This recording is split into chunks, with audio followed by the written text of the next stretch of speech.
अस्सलामुअलैकुम। ऑब्जेक्शन लगाने के लिए जो है ऑब्जेक्शन इनिशियल की में ऑब्जेक्शन लगाने के लिए सबसे पहले तो आप लोगों को टी-एस-टेट मेन वेबसाइट पे जाने के बाद इस तरह का पोर्टल खुलेगा।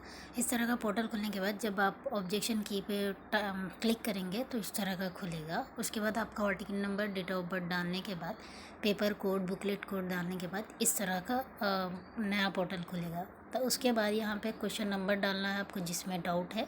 उसके बाद क्वेश्चन नंबर डालने के बाद ऑटोमेटिक जो है वहाँ पे उसका आंसर दे देगा। जैसे कि यहाँ पे दिया है गिवन आंसर 3।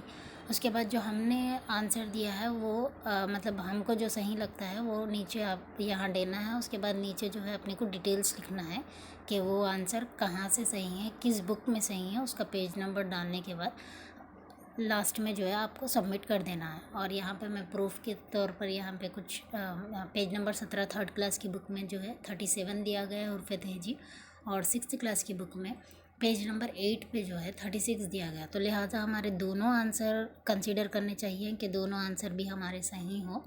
तो इस वजह से जो है मैं ऑब्जेक्शन लगा रही हूँ। तो जज़ाकल्लाह खैर।